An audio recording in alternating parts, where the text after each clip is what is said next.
Welcome to Born to Serve. I am Charles McFall, and I tell you, man, Barb and I do this thing on We Serve Network, and it is such an empowering and rewarding time to be able to connect with awesome people who are serving in the world. And today we have Sean Forrest on with Haiti180, which is very enunciative that I have to do here, but it catchy, it grabs you. Haiti180, and Sean, what is? We got so much to cover here, but the reason you're on is you are trying to help humans in Haiti, and it's such a, from what I understand, such a bad situation going on. Where do we start? Where do you want to start? Where do we start painting the picture of what's going on in Haiti and how we can help?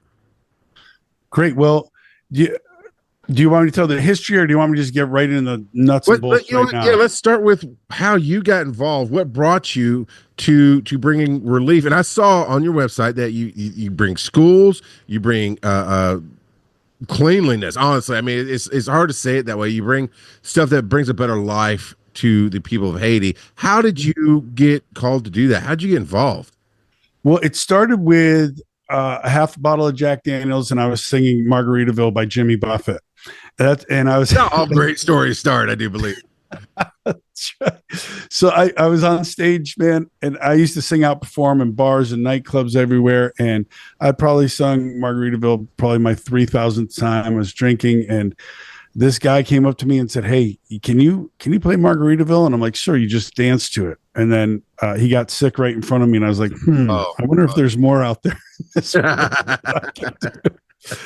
And I really started thinking about my faith. Long story short, I started reading the Bible, and the Bible's clear about what God says about his poor. There's 2,000 verses that have to deal with the plight of the poor. And I just saw this verse where Jesus says, when you give a feast, don't invite the rich, invite the poor, those who can't pay you back. And he just speaks so much and passionately about the poor. So I was like, I'm going to help the poor. So I didn't know where or how. So I started going to church, and I asked my pastor, I said, I feel like God's asking me to work with the poorest of the poor. That's a term coined by St. Mother Teresa.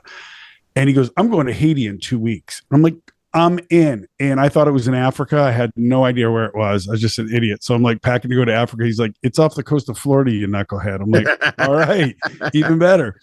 So I go to Haiti, and long story short, I brought my guitar. I had nothing else to bring. I was like the little drummer boy. I've got nothing, but I'll sing my guitar because I want to go to an orphanage. I want to just bring some joy. We walked in this orphanage, and there were about 300 kids in this rectangular room, and there were about 4 caretakers for all of them. And God bless the caretakers. They're just overwhelmed. There's so many kids. So I went in with my guitar, started to play with the kids, and nothing. They looked at me with like what I call dead eyes. They're looking at me, but the light's not on because nobody had ever held them. Oh, yeah. Yeah, just no, you know what I mean? It's like without having that touch and interaction, they just kind of zoned out. So I was like, all right, I guess I can't do anything. And I got sad. I started to walk away. And Charles, you ever have one of those moments, an aha moment in your life where it changes your life? Yes, I have. And you've got to decide, am I going to do this or not? Yeah, 100%. Yeah. So this was my aha moment. This is what happened, and this changed my life. And I started to walk away, and I was like, well, the kids don't want to play. I don't want to annoy them. And all of a sudden, a little boy got up, maybe 4 years old, and walked across the floor, and he stood right in front of me and put his hands on his hips and looked at me. And I was like, hey, buddy. And I went down to pick him up, and the director grabbed my arm, and he says, don't touch him. And I go, why? And he goes, look at his arms. He's covered with scabies. That's a mite crawls under your skin, leaves fecal matter. And I could see his arms were bleeding from trying to scratch them out. Then he turned his back to me, and his back was just had big sores on them. And he said, we love these kids, but if we pick them all up, we get sick and we can't even take care of them here. And I was like, whoa, okay, wow. I don't want to get scabies in Haiti. So I just pet him on the head, this little boy. And I said, God bless you. And I started to walk away, and I got to the third step. Now be careful when I say this. God spoke to me. It was not an audible voice. It wasn't an apparition. It was just this thought that penetrated my heart. And God said, so I'll wear all your sins on the cross, but you won't pick me up because you're afraid of a rash. So I'm willing to wear all your sins, but you won't pick me up. And it was this moment of where I felt like God was saying, do you really want to do this, Sean? Because it's not romantic. It's messy and it's going to hurt. And that little boy was looking at me saying, hey, you want to help the poor. This is what we look like. Mm-hmm. And I was just like, at that moment, I was like, I'm all in. I knelt down. I just picked this kid up and I started hugging him as tight as I could. And he grabbed my neck really tight. Yeah. And I let go because he was just dangling. And I started swinging him and he started laughing. And all the kids, when they heard a little boy laugh, they turned and they went, oh, that guy will hold us. And I kid you not, all these kids just came charging at me. And I was like, oh my gosh, oh my gosh, oh my gosh.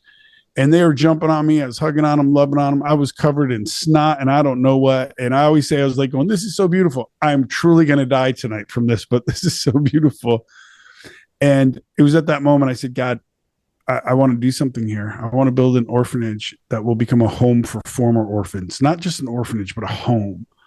And God said, yeah, let's do it. And so that's where it started. We have a medical clinic, school, chapel, homes for the elderly, but that orphanage and starting there, God just blessed that yes of mine, that terrifying yes. And how old were you again when this happened? Let's see. I'm 30 now. So, all right, I'm lying, man. I'm going to say I was 35. Okay. Yeah, no, like 32, 33 years old. Yeah. Well, actually, it was 2001. I can figure it out. 2001. And yeah, so. Well, it really is just getting to how long you've been at it. So, 2001. Yeah, I've been going to Haiti for 23 years, but we founded the mission 18 years ago. Now, there's two words for mission, right? There's usually kind of people use it loosely as a location for everything you do, or sometimes it's the process of what you do. So for you, is it both? Is it the process and the location, or is it what you're talking about? You go out there and you compound, I guess is really the word I'm looking for. Is it a compound? Is it a protected area for people to be in? That's a great question. So it's the area we are in. We felt called by God to go there, and it is a compound. I mean, it's two villages, and one is, has the school and the medical clinic, and they're side by side, these villages. And the other one has the elderly home and our orphanage. And we feed 1,500 people every day because the crops have all dried up there. So yeah, it's a lot. But the mission is to create future leaders of faith for the country of Haiti and to be the hands and feet and voice of Christ to the poorest of the poor. And so that's really what the mission is. It's that area, but it's the people. We're there for the people. So building off of that story there where you hugged a kid and even talked about God spoke to your heart and those kind of things. I've grown up in the church. I've got a long history there. And one of my biggest issues with the church and church people is we'll pray for you.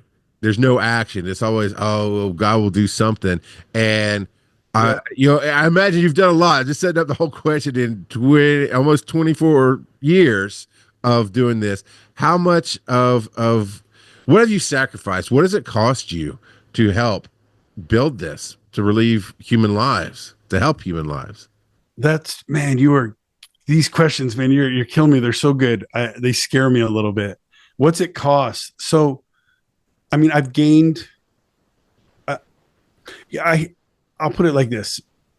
I'll see so many people, Bible study, scripture, Bible study, worship songs. And I'm like, those things are great. But if they don't convert your heart to mission work in your home or with the poor anywhere, then it's almost been idolatrous of just like, me and Jesus. And it's like, no, Jesus commissioned us to go out. So for me, the plus is I get to see the face of Jesus and the poorest of the poor and the sick and the lame and the lonely. And that's a powerful thing because you do see the face of Christ in these people, their humility and love. The cost is this white hair, right? It's a stressful thing. So I'm not a guy who just goes over once a year, takes pictures, comes home and says, hey, look how great I am. I speak the language. I've been there with these people. They're my family. They call me Papa. And, we have 100 Haitian employees. And I'm just there to help strengthen and starting it up, man. one of the most beautiful but stressful things, because you go, people's lives are counting on this now. Mm-hmm. If this doesn't happen, literally people will starve to death.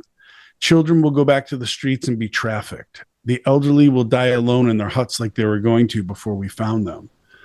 So that stress, I'm lucky, I'm blessed. I have a prayerful wife. And myself, I pray, but I struggle. I'm a little ADD with it. Do I want to pray really hard tonight, or do I want to have a drink and then pray, or just so God set me up with the perfect person to help me build this. That is everything, right? You have to have good partners, good support system. I know what you mean when you say speaking the language. You're walking the talk, but in a literal sense, have you learned? Because I believe it's a mix of French and other there in Haiti, right? With the language, French, African, yeah. Oui, moi parle créole, moi canton moi. Yes, I speak the actual language. Yeah. I mean, I can't imagine doing it for 24 years how you would not learn to speak the language, but some people, right? They don't go all in. And what is your system? Like, do you go there for months at a time and come back and raise funds? Well, you know what? We're going to come back to that. We're going to come back to that because I've got a story for that. What I want to get into is what's going on right now. You said elderly would have died in their huts if it weren't there for you. Describe the living conditions that is rampant throughout Haiti.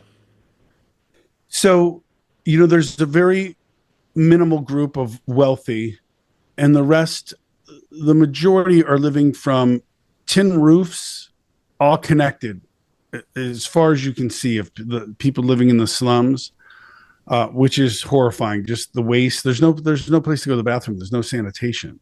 So they're living in that. Mm.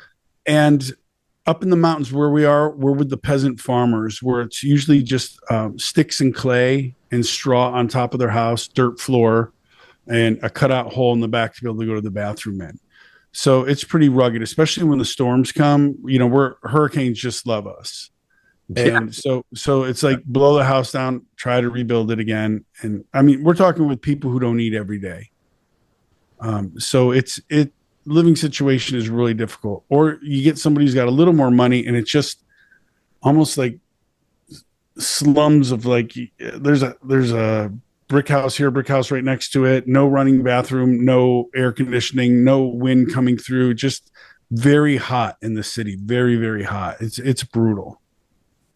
Man, that is not the vacation site, right? That's not where money flows in from all over the world. No. And I dare say it's easy to see pictures and to read about it and see the news. But being there has to be a whole different ball game. And it's not just the poverty, right? It's not just the living conditions. My understanding is there's a lot to call it political unrest is to just paste spackling over a massive hole. It's if I understand right, it's a lot of gang war and warlords and a lot of chaos. Yeah, it's brutal right now. There is no government. The president was assassinated. The interim person came in. He had to leave. There was no Senate vote, so that we have no senators. There's really no ultimate government. So the gangs, there are 9 main gangs, the G9, and they're powerful, and they used to fight each other. And then another man, one of the gangs, an ex-cop, one of the leaders there, he got everybody to like, hey, let's join forces, and they just became a force. And they're being subsidized from another country for drugs, and so they have AK-47s, ammunition, and they have just terrorized this country. The things I've seen of these poor people just in terror. And when I hope this is okay to say, when I say this is evil, these are people. So they go into the slums and find the starving orphans, from 18 down. And they say, you can starve to death or fight for me, and I'll give you a gun, and I'm going to give you a paycheck every week, and you'll eat. So if you're an orphan in Haiti, your choice is to starve to death or join. It's such an evil thing they're doing. And I mean, they behead people. I can't show the videos of this horrificness because unfortunately in our culture today, people would be more angry at me for showing the videos of the horrors than the actual horrors going on to make them. To Yeah. make How dare you hit me with truth in my comfort zone? Yes, Charles, exactly. It's like, hey, I was comfortable watching Netflix, and if I Yeah. want to see that stuff, I can just watch a movie about it. I'm like, this is real life. It's happening. Burning people alive, raping women, children, shooting children. And it's just to terrorize, dominate, and it's about money. There's no political agenda. It's just this is our place now. And now it's getting very dangerously close to us, which scares me. What I understand a little bit of what is there, and that kind of power dynamic with the. So I'll get into my part of the story. My aunt, Jean Ricks was her name, or is her name, and from as long as I can remember, through the '80s, '90s, maybe even some of the 2000s, she was a missionary to Haiti. She's a physical therapist, and she organized. Lots of physical therapists and people, companies to donate prosthetics and all kind of things, and surgeons, and they'd fly down. And always as a kid, she'd come back to the church and tell her story, raise money, do her U.S. tour, and then go back to Haiti to actually do the action. And I was like, oh, you got a Delta. It's like, no, it's a cargo plane. You're hopping from Miami or somewhere South Florida. Just trying to comprehend all of that. But she would go in and she would tell the stories of the separate gangs and the issues, but at least there was some protection. You come to the Port-au-Prince and some government. And it was fantastic to see her changing lives that way.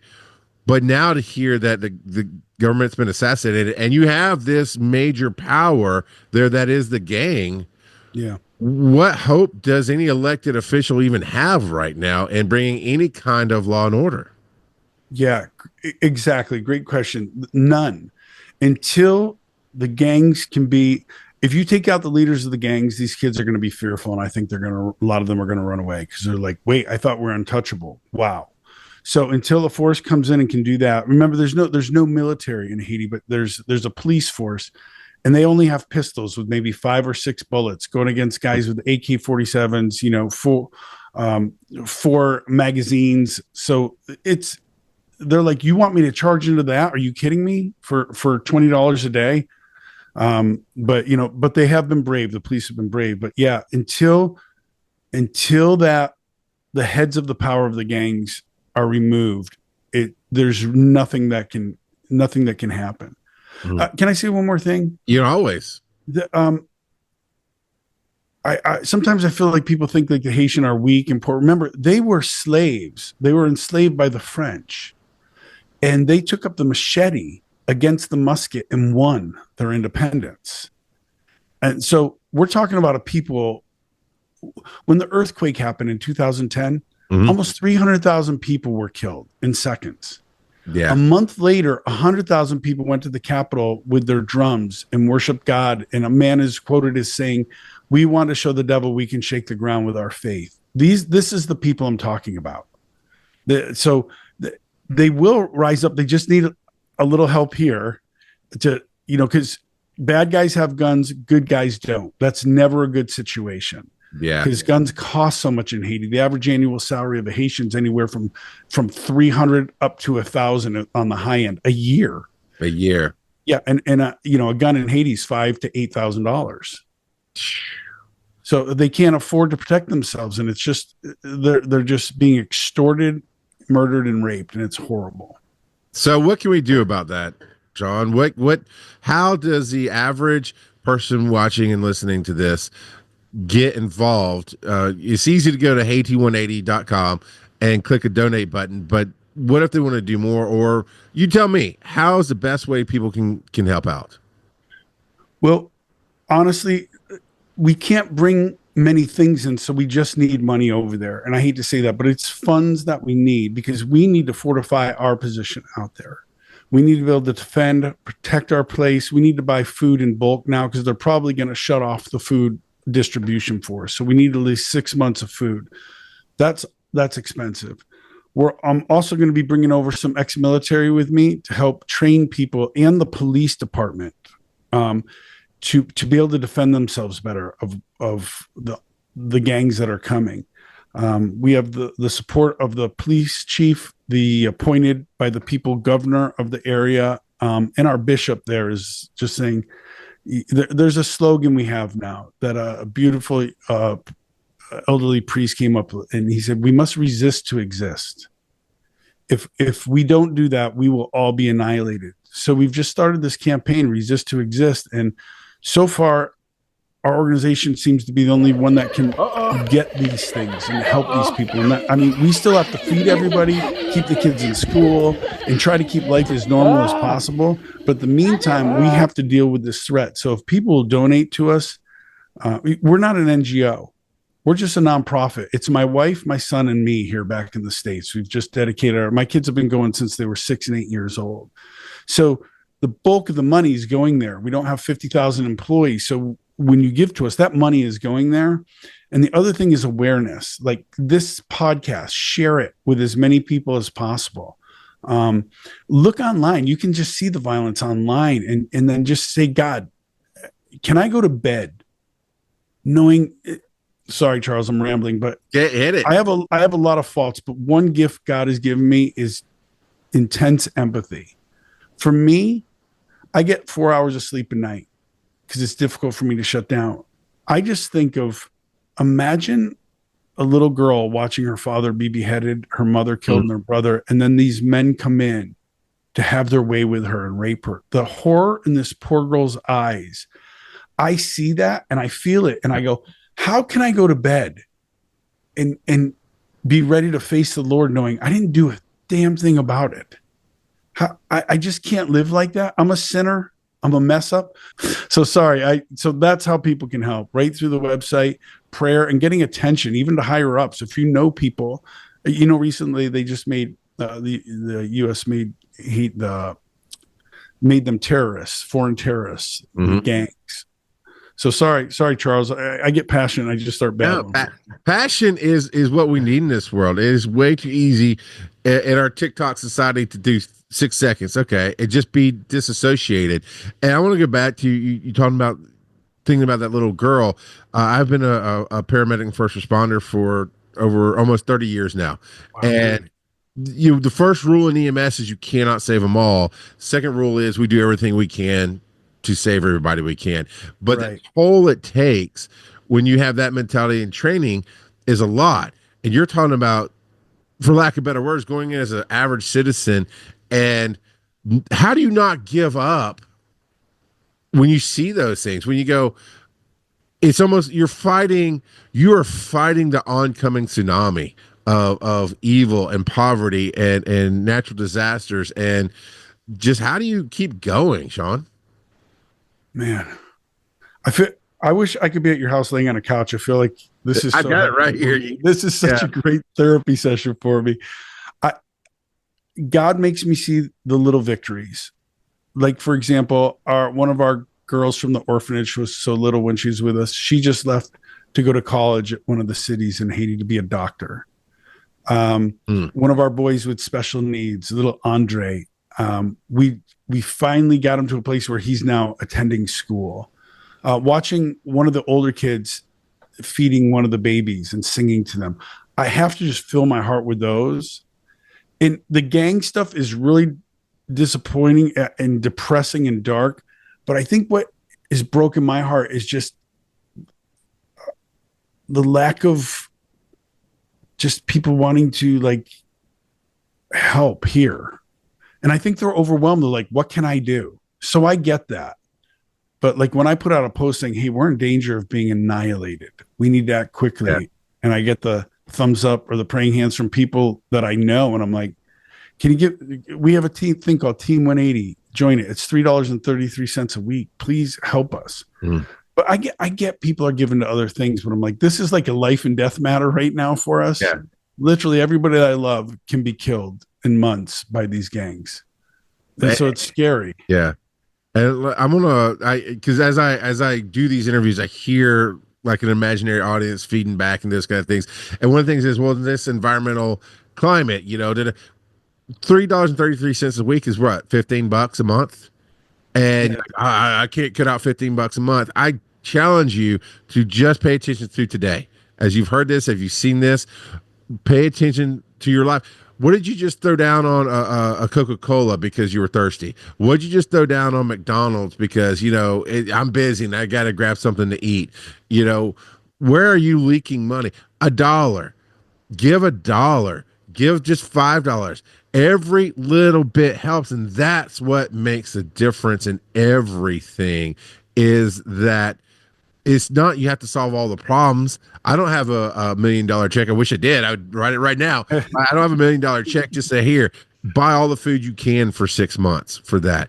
But I can give $5. I can give $1. I can, like you said, share this, tell people about it.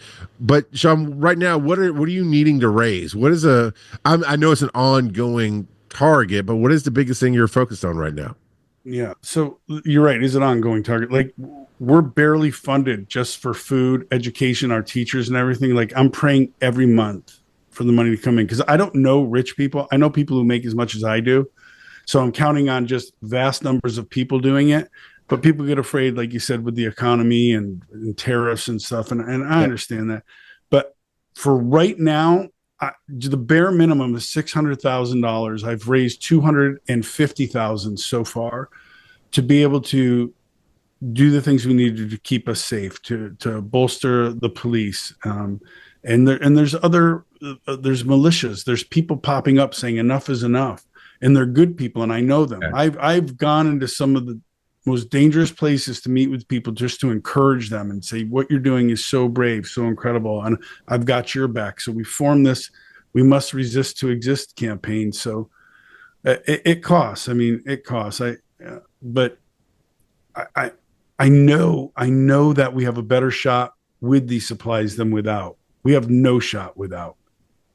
Exactly. Charles, can I say one last thing? You can say there's no last thing. We got it rolling. What do you got, Okay, Sean? good. I don't know. I just don't want to. I don't. What I have to do is I always ask people if you can make this personal. Can you put yourself in the shoes of another person? So, Charles, imagine. I don't know if you're married, have children, or what's going on, but imagine you're in a country you can't get out, and you're there with your wife and your children. You have 3 little girls, and there's a gang coming, and they're notorious for beheading, killing, raping, burning people alive, and they're headed to your house. You can't flee because you'll just starve to death up in the mountains, and there's no water up there, so you're going to thirst to death. You can't just go to another country all of a sudden. You don't have a passport. They're coming. They're an hour away from you. I show up, and I have supplies, and I have defensive measures, and I have a little military with me. Would you ask me to help you? Of course, 1,000%. Now imagine I said this. These are the things sometimes people say to me. Well, why don't you just try to make peace with them? You got to keep paying them more and more and more, and then it's never enough, right? And then no peace. I'm sorry, I'm jumping ahead. That irritates me. That thought. Well, yeah, they want to extort the people for sure. Yeah. But a lot they're like, we don't want peace. We just want you dead. We want to take your stuff, and we want to have our way with your children. And then what if I said this to you? Violence begets violence. So I just, I feel really uncomfortable trying to help you defend and fortify your place. Or this, I understand your situation, but just trust me. I'll give you my prayers. And then I leave you there for this gang to come upon. Yeah. You'd be pretty frustrated with me, right? Yeah. Yeah. That's so I'm just saying, if people can say, if this was happening to me, what is the response that I would want? And I say, then give that response back. Do unto others as you'd have them do unto you. I believe is somebody said that somewhere. It might have been in a history book. I don't know. Somebody put it a little bit better than me. I can't remember his name, but yeah. Yeah. And to the 100% yes. And to a different side of the positive, I'm not well off, but I have been broke before. And I can tell you, when you're afraid to give, when you're afraid to help others, all you're gonna do is just wallow in your misery. And most people think that they don't really pay attention to their lives, don't appreciate that they're sitting in an air conditioned space or something with power, something where they don't have to worry most of the time that some warlord's going to come through and behead people and rape their children.